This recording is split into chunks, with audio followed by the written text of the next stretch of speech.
So parents, let's spend some time talking about handwriting for the 4+, 5, and 6-year-old children.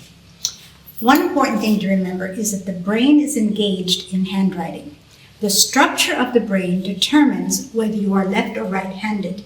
So cultural issues aside, it's best not to interfere with the dominant hand that your child shows. Now, another aspect of the brain and the handwriting is that certain circuits are activated in the process of handwriting. So mental activity is stimulated. These are important for the development of reading and thinking. So while you and I are using our keyboards most of the time, handwriting has an important impact on children's learning and mental development. Now, different schools have different ways of handling handwriting. If children get used to the basic ball and stick shapes that are used in English letters, they'll be able to adjust to virtually any handwriting style a school might present. But isn't the problem that they're resistant? They find it pointless? Well, how about teachers and parents developing a purpose for handwriting? One of them starts right at home. Do your children make birthday cards for family members, or get well cards, or welcome home signs? Or another possibility is little messages that they leave around the house for you.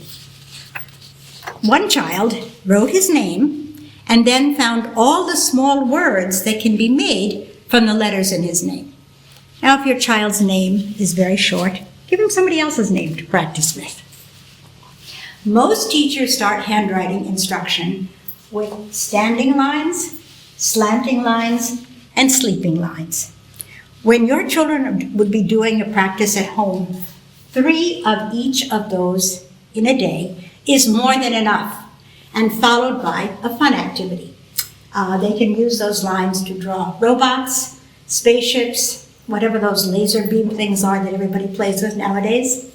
Now, on another day, you want the children to have a chance to practice circular movement.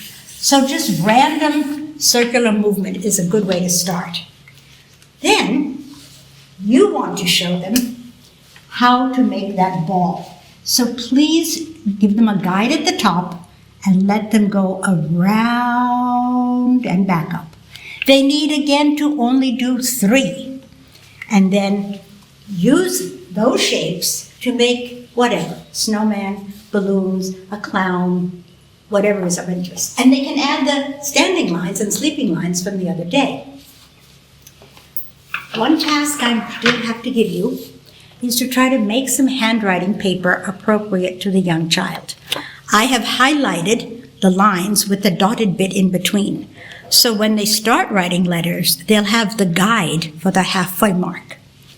Please notice also there's a space so that when they start doing letters with a tail, there's a place for the tail. It's perfectly all right to use markers or thick pens and crayons when they're doing handwriting practice because, first of all, there's better motor control. And it's less formal than what one does in school.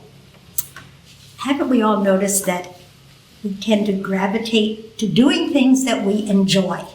So if their handwriting practice is enjoyable, is short, and has a fun activity involved with some creativity, they'll be much more ready to go along with some practicing every day. We can talk about details in another session.